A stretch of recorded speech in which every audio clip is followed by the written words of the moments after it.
Can you invest in Adani Group of stocks, and what is the risk associated with this going forward in by investing in Adani Group of stocks? So this is what you're going to see today. So it is an interesting topic, though it's been more than 2 weeks right now.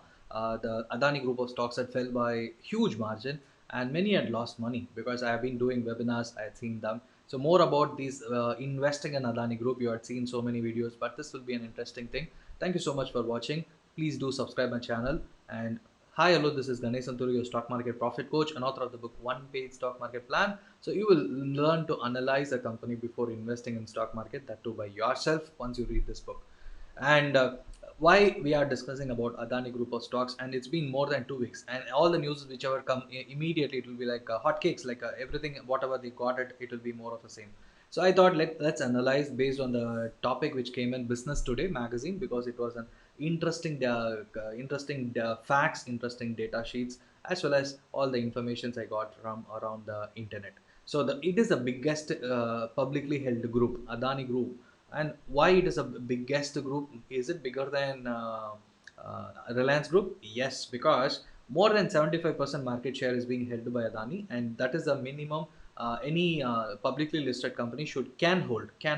So in that sense, more than all around 75% is held by Adani and other related people related to promoters, and remaining 25% in each of the company. If you look at all the companies are will be immediately listed. Adani Enterprises, the holding company, along with that, Adani Port is going to get listed. That is in the plans. Adani airports as well as right. All these are almost it is going to get listed.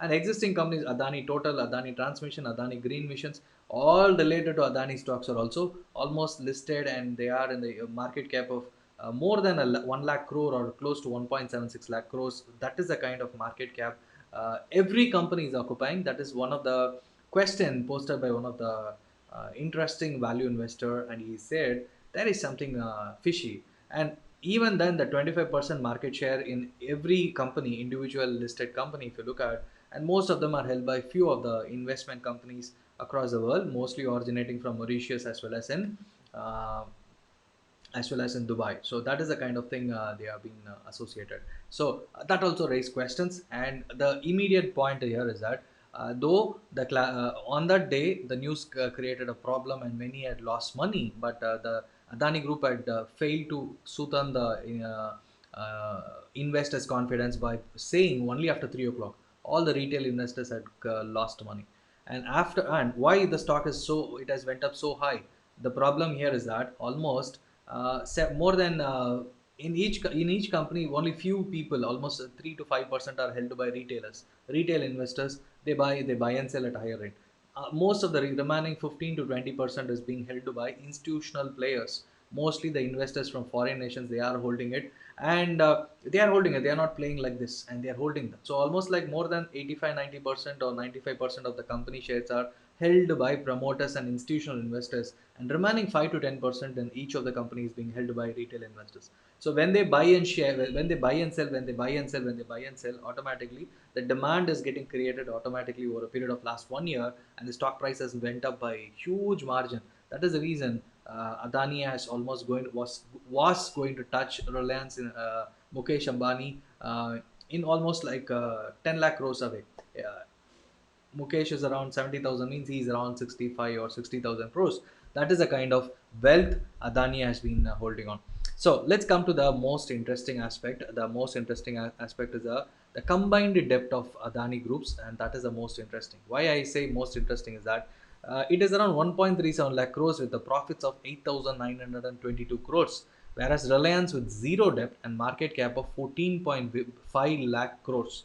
So has a net profit of 53,739. Just look at the difference, right? So the combined profit as well as a combined net debt, whereas Reliance is having a zero net debt, right? So this is a kind of difference a company like Adani is having, but the market capital of both the companies are almost same, and the net worth has increased like anything. So this is a stark difference, and why people are questioning the Adani Group. Okay, and the Tata Power, and another best example is in the power Adani power industry. The power industry, if you look at Tata Power, had net debt of 36,000 crores and net profit of 1,439 crores. And Adani, with its presence in coal, solar, and wind, everything putting together, they have a Adani Power, and they have net debt of 94,938 crores, and with a net profit of 2,642. Just look at the debt is triple the size of Tata Power, whereas the profit is just not even double the size of what Tata Power is commanding. Whereas they want to expand, and on top of all these things, Adani Group wants to expand, and that is one of the most suspicious thing which is happening, because they want to expand by 2030 with a yearly target.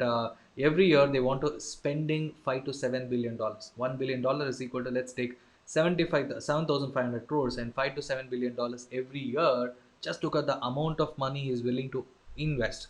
In the sense, all based on debts. All the companies he had developed over a period of these many years, everything is based on debt, and he hasn't revealed a plan to reduce the debt, and all are capital intensive. Whereas Reliance, they invested the capital and they are reaping the benefit right now. Petrochemicals, from petrochemicals, they invested in Geo, setting up Geo, and then Reliance Retail and everything. Whereas Adani, they are everything is capital, right from airport, right from solar, coal, or whatever. Everything is capital intensive, and it is a cyclical industry. But this company has been performing like anything, which raises a huge question mark over the ability of the company to keep reinvesting for the next 10 years. So all these are things you need to look at before putting your money in Adani Group of stocks. So all the value investors have raised question. Even I have several questions. And one interesting aspect is that if it's a blue chip company, if the performance is so good, just look at the mutual fund holdings in Adani. It's almost nil. It's almost nil. So it says that, which raises a question. Why did the mutual fund companies didn't invest in any of the Adani Group stocks? Because Adani is not just out of the blue. It is in the market for very long time, and right from from the time I started seeing that these stocks are there, 2010, 2011, 12 onwards. So for the last, and in the last couple of years, all the stocks have risen. Means, why did the mutual fund companies didn't invest in Adani Group of stocks? This is another interesting aspect. So all these raises a question. So if you are somebody who has already invested, if you want to invest more, just be curious about answering all these questions by yourself, and then invest your money, and be cautious.